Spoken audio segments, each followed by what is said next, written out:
Lost Kids is an organization that's been on a mission to rescuing missing, exploited, and trafficked children since 2016.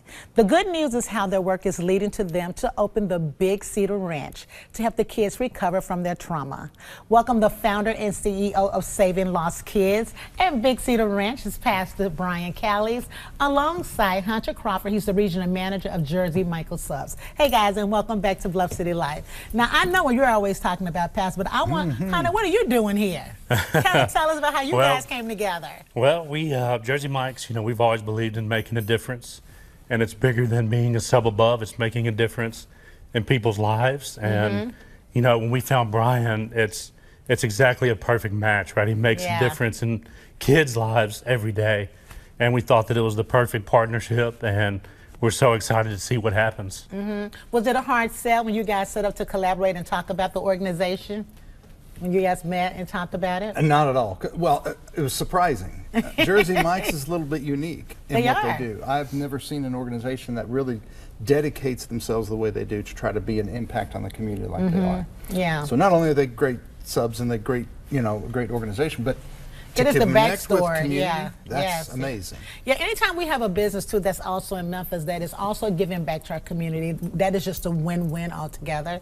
And most people don't think about that. And it doesn't have to be a big business. It can be the smallest business to give a little bit back, to make an impact. So kind of tell us too, Pastor, because you share with me off camera, you got the ranch, so that's a woohoo. Whether confetti's not falling, I don't know. But tell me all about it. So, Saving Lost Kids, missing and sex trafficked children. And so when we do prevention first, then we do search and rescue. That's our second thing. And then what do you do with them after you rescue them? Because what we found out is if you don't heal all that broken, you haven't rescued them yet. They're still a victim. They're easy to be pulled back into that world. Targeted right back in, And so the bad guys are looking for children that they can exploit and take advantage of, and that's what they are looking for. So when those kids come back, if you haven't healed them and all that trauma that they've been through, their whole future lives are impacted. And healing that type of trauma is not something that happens overnight, and that is for sure. What ages do you find are more impacted when it comes to sex trafficking? Trafficking kind of starts around the 12, 14, 12-year-old, 14-year-old. We hopefully will recover them right away, right? Of course. What we're seeing a lot is a lot of our girls that are coming in are about that 14, 15-year-old range. And so the ranch is so critical. We've been looking for that for 4 years. Where is it located?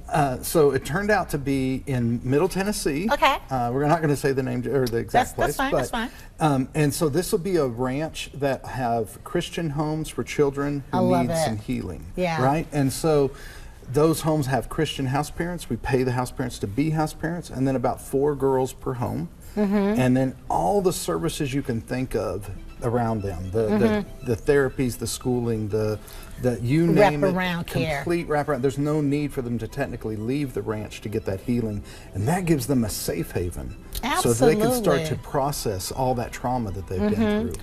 Now, are parents allowed to participate in that, or do you guys just kind of want to figure out how we got here before we allow in another element? That's exactly right. So at the beginning, we're going to keep them kind of separated for a little bit, just so we can assess where the child is and that kind of trauma. What we've noticed is that a lot of trauma that the children have been through, the vulnerabilities, kind of originated back at home, like maybe the neighborhood gang or the neighborhood That's what whatever. I was thinking. So we can keep that separated for a little bit, and then we want to encourage the parents to be a part of this process. And the girls can stay there until they don't need to be there anymore. Perfect. I love that. I love that. So Hunter, tell us how we can help by coming to Jersey Mike. Give us the details. All for the month of March, we've been taking donations, $1, $3, $5. You can even do it online, doesn't matter. And then March 26th, that's next Wednesday, is our annual day giving. All of our local market stores, 100% of our sales are going to go to Brian and their charity. So we're super excited to be able to help you out, man. And incredible. So yeah, I cannot stress. So March 26th is the definite day to get that 100% donation for a great cause. Thank y'all guys. Thank you so much. Always doing the good work. And then the franchisee owner of Jersey Mike's is now challenging every business in Tennessee. And the first challenge is to match his $50,000 donation that they're going to raise for us this month. And then we also have a $650,000 home that they've already pledged. Challenge! So challenge. All right, Bluff City Life returns shortly to help see how our economy can soar. We'll be right back. I love that.